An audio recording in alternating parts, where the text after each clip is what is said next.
Se você gosta um pouco de história, você deve se lembrar quando estudou no colégio sobre as revoluções. A gente tem revoluções que são mais do dia a dia das pessoas, como a Revolução Industrial. A gente tem revoluções mais pesadas, mais sangrentas, como a Revolução Francesa, a Revolução Russa.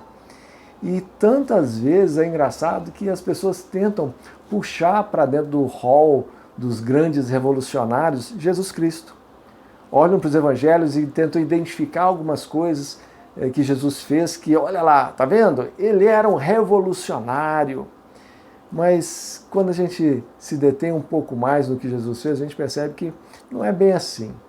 João no capítulo 2, ele faz o que é chamado de a limpeza, a purificação do templo, que foi um ato enérgico, um ato forte. E nesse ato a gente pode aprender algumas coisas boas a respeito da nossa vida.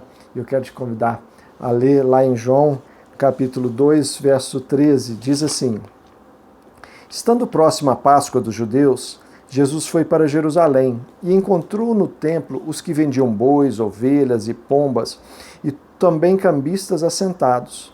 Tendo feito um chicote de cordas, expulsou todos do templo com as ovelhas e os bois, derramou o dinheiro dos cambistas pelo chão, virou as mesas e disse aos que vendiam as pombas: Tirem essas coisas daqui, não façam da casa do meu pai uma casa de negócio. Os seus discípulos se lembraram que está escrito: O zelo da tua casa me consumirá.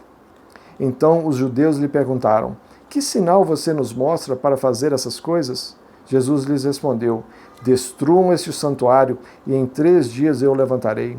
Os judeus responderam: Este santuário foi edificado em 46 anos e você quer levantá-lo em 3 dias? Ele, porém, se referia ao santuário do seu corpo.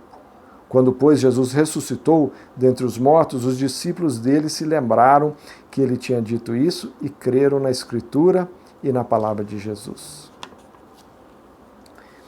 É interessante como é que Jesus fica indignado ao ver aquela cena assim, de comércio. Tinha virado uma quermesse o templo. Um pátio do templo começou a ser usado para as pessoas venderem os animais que seriam sacrificados nos rituais lá do templo. Então vendiam pombas, vendiam bois, vendiam carneiros, faziam câmbio, porque vinham pessoas de outros lugares, de outras regiões, com dinheiros diferentes. Então havia os cambistas para ajudar a trocar o dinheiro. O negócio tinha virado uma bagunça. E Jesus pega uma corda e começa a dar naquela turma, expulsar todo mundo do templo, virar as mesas dos cambistas. E o pessoal fica indignado também com Jesus. O que você está fazendo? Que sinal você mostra para ter autoridade? Essa questão de perguntar qual sinal é a questão da autoridade. Que autoridade você tem em relação a isso? Mostra o sinal da sua autoridade. E aí Jesus fala sobre o corpo dele ser o templo, a presença de Deus. O templo significava a presença de Deus no meio do seu povo. E ele era a presença maior de Deus.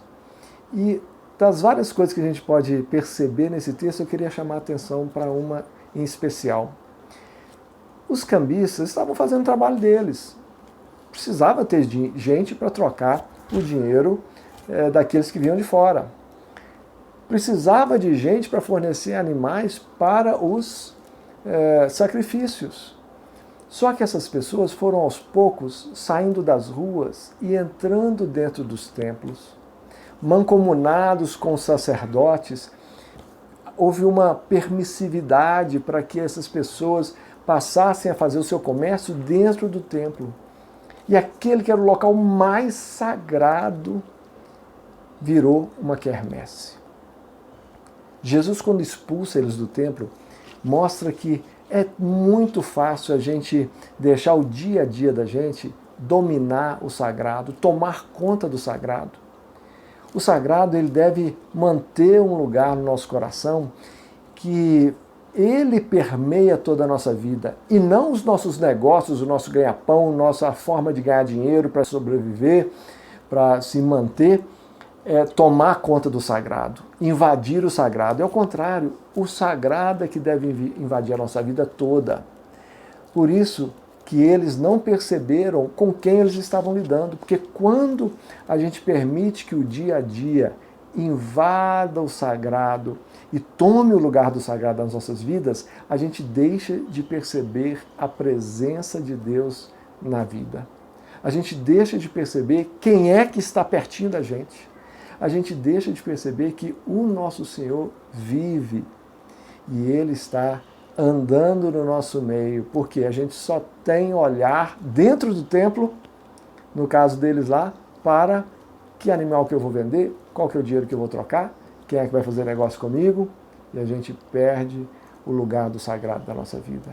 Então, a grande revolução que Jesus veio fazer não é a revolução de jogar as mesas no chão e conclamar as pessoas a uma nova vida, não. É uma revolução de dentro do nosso coração, que abre os nossos olhos e permite a gente enxergar quem é esse. Que as pessoas lá, os fariseus, os sacerdotes, pediram um sinal, porque eles estavam com os olhos embotados, fechados para enxergar quem era aquele. Quando ele ressuscitou, os próprios discípulos entenderam, entenderam que as Escrituras falavam já o que Jesus confirmou, que ele é o Filho de Deus. Jesus está ressurreto.